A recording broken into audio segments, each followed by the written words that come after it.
So I'm Connie Arnold. I'm a registered nurse, and I'm a catastrophic nurse case manager. So I deal mainly with catastrophic injuries, traumas, and I'm there to navigate that patient through the healthcare system to get them back to their baseline. I make sure that all, whatever injuries they are, the doctors are talking to each other, everyone's communicating, but I'm also taking care of the family that is there with questions and concerns and making sure that everything is communicated with them, all lines of communication are open, and then I just follow that patient through the whole recovery. And I'm the one that's navigating that with them. I'm getting them home care needs, I'm getting them any type of DME equipment, durable medical equipment. If they have therapy ordered, I'm getting that arranged and coordinated. If they need transportation needs to get to and from therapy, I'm arranging all of that. If they have prescription needs, I'm getting them a prescription card so that their medication is paid for. I have some questions for Connie. I do want to get one take. I know we know the answer to this, but Dr. Beza, do you guys have that in Ethiopia? I know you don't, but could you kind of talk about that? Because I feel like that'd be an interesting kind of compare contrast. And he's seen it here. Yeah, exactly. So we don't have kind of person who do the job like this. Usually patients came directly by themselves. Whatever the country's side, they just come by themselves sometimes with referrals. Otherwise, there is no such person assisting patients to have the health care they needed there. Yeah. Floor's all you guys again. Connie,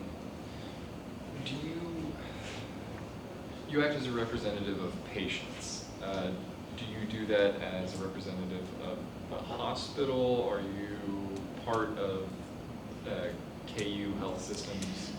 So or are you an insurance? No, I'm business? privately. I'm privately. So I actually have my own case management company. So I'm contracted by a company, whether it's an insured or privately. And so my job is, KU has case managers internally that will coordinate care at discharge, but there's nobody, they're not following that patient's care after they go home. So that's me. I'm following them from start to finish. And oftentimes, I may have a patient for their lifetime if they're a prosthetic patient. So I'm there making sure they're getting their prosthetics for the rest of their life and making sure each time they get a new leg or a new arm or both that, they get therapy and making sure that everything's working good and they have resources to contact me. And so everything I do is patient-centered. I'm their advocate. Understood. But I fortunately have a pay source. That's amazing. There are barriers to care other than just having the implants or having the operating room availability. Sometimes those barriers to care, it's the patient's own ignorance of the importance of them either doing a therapy or doing proper wound care or keeping an appointment, or there's a barrier to care because the patient themselves doesn't have the resources to get to their appointment. And the nurse case manager helps the patient navigate through all of that, whether it be, the patient has an issue, they just don't understand the importance of something, or whether there's sometimes there's cultural issues in terms of patients don't want to do certain things, and the nurse case manager has to help navigate those cultural or ignorance type issues of the importance of doing a certain thing, and then get the patient, over that hurdle, whatever it may be, so the patient can have a good outcome. I've seen cases where there's been a patient who did not have a workers' comp case manager assigned to them. They're doing poorly. They've received all the right medical care, but there's been some barrier in terms of them getting the labs or getting the tests they need or getting the appropriate care. And then Connie or another work comp case manager comes in and starts making sure these things are done, and the patient all of a sudden starts to their outcomes improve. Is there data that shows that if you have a nurse case manager involved, the patient does better, Connie? Do you know that? Well, Case Management Society keeps a little bit of data on that. I mean, we know, insureds know, I mean, they see the bottom line. I mean, it is cost effective in the long run if you're getting the patient where they need to be, getting the care that they need. They're going to get better. I mean, if they're not getting better, I need to know why. What is the barrier, you know? And then coming up with a solution to fix that barrier so that they can proceed. The majority of my patients go back to employment. Most of them do, even if they're a paraplegic. My paraplegic works. He's got a paraplegic. The mine it works. He didn't go back to his job that he was at prior, but he went back to a different job. Or prosthetic patients. We have multiple prosthetic patients. They've all gone back. And so it may take a while, and there may be some leaps and bounds that they have to go through, but you're definitely getting them to where they need to go, and then they're continuing on with their life. But he is right. There are a lot of times that as a case manager, when I get a case and I'm assessing it, I'm planning for the worst and hoping for the best, but I'm also, you know, I'm thinking about risks and barriers. A lot of people don't have support at home. Or if they do have people at home, they're not very supportive. So, you know, you're addressing those needs too. You're patient-centered focus, but you also have these other, they may have children, they may be the breadwinner, you know, they're not getting their full wages. There's a lot of things that come into play that you're helping navigate them through. A lot of psychosocial stuff too. And so, which all goes into recovery. It's not just he fixed it, but then there's this other things that could be barriers along the way. And then you figure them out and you help them through it.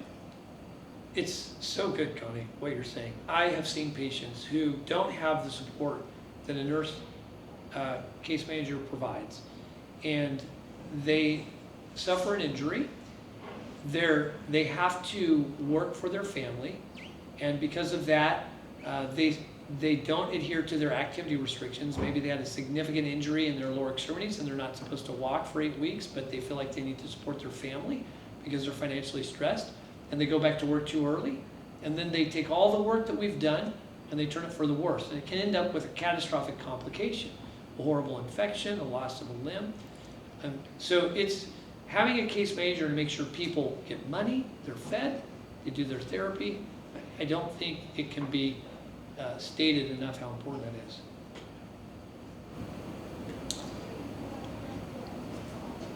Okay, anything else we need to say? Any questions from the audience? Simply out of personal curiosity, I was wondering how many patients a case manager usually handles? You say that you keep up with paraplegic patients that have gone well beyond their initial operations and they're continuing to get treatment, new prosthetics. How many people does a case manager represent? That's a good question.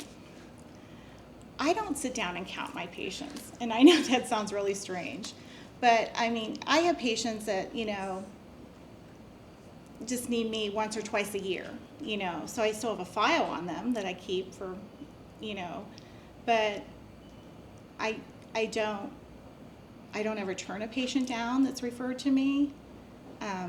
I don't, you know, as I'm opening cases, I'm usually closing cases too. People do, you know, reach a term called maximal medical improvement where they don't need any further medical intervention, they're good to go, they've been released 100%, and they're going back to their life. So it's just evolving all the time. I mean, the acuity changes. I mean, I get people that are super high acuity, and then I get, you know, somebody over here that's minor. But, I mean, I would say 30 to 40 patients. 30, okay. I mean, but they're not all Active catastrophic, at the same time. you know, at Yeah. that time. Understood. Thank you so much. Mm-hmm. Thank you so much, Connie, for Yep. taking the time out of your day to come and talk with us. Dr. Beza, thank you so much. Really enjoyed it. I'm going to win the lottery and get you case managers.